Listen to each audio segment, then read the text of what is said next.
आज हम बात करने वाले हैं एक ऐसे योग के बारे में जो आर्थिक संपन्नता को हमें देता है, धनवान बनाने वाला योग। देखिए ये वीडियो और चेक कीजिए अपनी कुंडली में, क्या आपकी कुंडली में ये योग विराजमान है।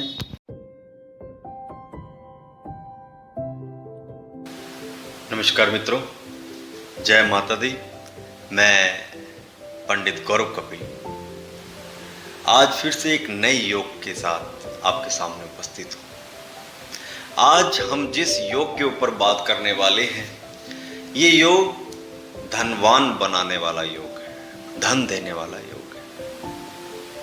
ऐसे जातक को जीवन में जल्दी से धन का अभाव नहीं देखना पड़ता, आर्थिक पक्ष उसका सुदृढ़ रहता है, मजबूत रहता है। जैसे इस योग के काम है वैसा इसका नाम भी है। इसका नाम है लक्ष्मी योग। इस योग का नाम है लक्ष्मी योग। जिसकी कुंडली में ये योग विराजमान होता है उसका आर्थिक पक्ष बहुत मजबूत रहता है। भाग्य भाव और शुक्र से संबंधित ये योग होता है और जिसकी कुंडली में ये योग होता है वो जीवन में आर्थिक संपन्नता को देखता है। आर्थिक पक्ष से संबंधित उसे किसी प्रकार के कोई अभाव जल्दी से नहीं होते। शुक्र को लक्ष्मी का कारक माना गया है और शुक्र को पत्नी का कारक भी माना गया है। अब जिसकी कुंडली में ये योग विराजमान होगा उसका वैवाहिक जीवन भी सुखमय होता है। पुरुषों की कुंडली में अगर विराजमान होगा, और अगर स्त्रियों की कुंडली में विराजमान होगा तो उनका आर्थिक पक्ष तो मजबूत होगा ही, लेकिन क्योंकि शुक्र को स्त्री का कारक माना जाता है, पत्नी का कारक माना जाता है, तो इसलिए जो है पुरुषों की कुंडली में यदि विराजमान है तो आर्थिक संपन्नता के साथ साथ वैवाहिक जीवन को भी सुखमय बनाता है। क्योंकि ये योग भाग्य भाव से संबंधित है, तो भाग्य भाव को धर्म का भाव भी कहा। ऐसे जातक धर्म कर्म के कार्यों में दान देने वाले होते हैं, दानवीर उनको कहा जाता है, और उसी दानवीरता के कारण समाज में उनके मान सम्मान और प्रतिष्ठा बढ़ती है, उसी दानवीरता के कारण। और ऐसा भी कहा गया कि ऐसे जातक जो होते हैं धन को खर्च करना जानते हैं, अपने धन को किस प्रकार से खर्च किया जाए। हमारे बड़े बुजुर्गों ने इस बारे में भी धन के ऊपर नियम बनाए हैं कि कितना खर्च करना चाहिए, कितना दान देना चाहिए, कितना बचाना चाहिए, कितना अगली पीढ़ी के लिए छोड़ कर जाना चाहिए। ये सब नियम हमारे शास्त्रों में बताए गए हैं, जो हमारे ऋषि मुनियों ने बनाए हैं। तो इस प्रकार से जो जातक होते हैं धन को खर्च करना जानते हैं, कैसे कब कहाँ खर्च करना है, और धर्म के कार्यों में विशेष तौर पर खर्च करने वाले होते हैं, दान देने वाले ऐसे जातक होते हैं। केंद्र और त्रिकोण भाव से संबंधित ये योग है।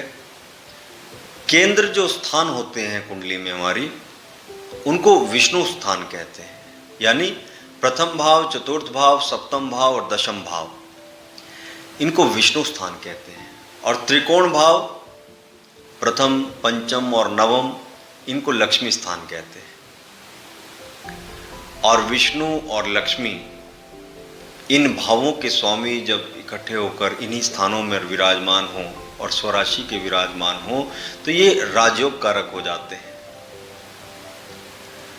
अब ये योग भी जो है कैसे बनता है, अब उसके विषय में मैं आपसे बताता हूं। यदि भाग्य भाव का स्वामी कोई भी हो, अगर यदि आपकी कुंडली में कोई भी लग्न हो, उसमें जो भी भाग्य भाव का स्वामी आपकी कुंडली में नवम भाव का स्वामी होगा, यदि वो केंद्र अथवा त्रिकोण में स्वराशि का होकर विराजमान होगा या उच्च राशि का होकर विराजमान होगा,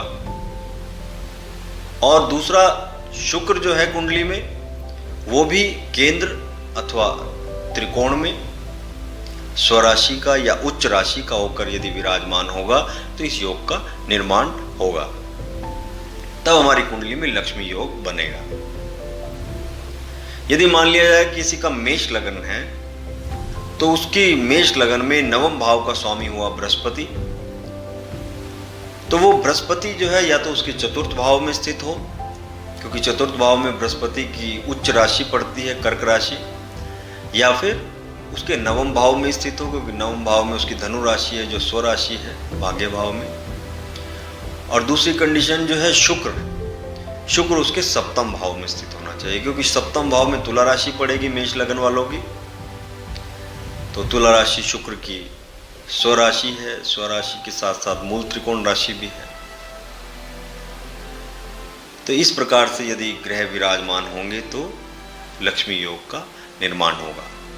ये लक्ष्मी योग जैसा इसका नाम है वैसा ही काम है।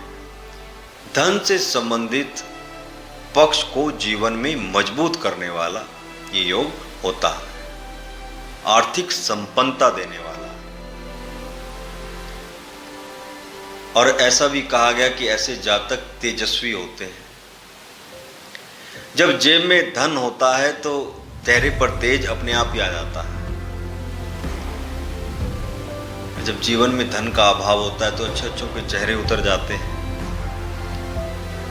तो इस प्रकार से आर्थिक संपन्नता देने वाला, आर्थिक पक्ष को मजबूत बनाने वाला ये योग, धनवान बनाने वाला ये लक्ष्मी योग होता है।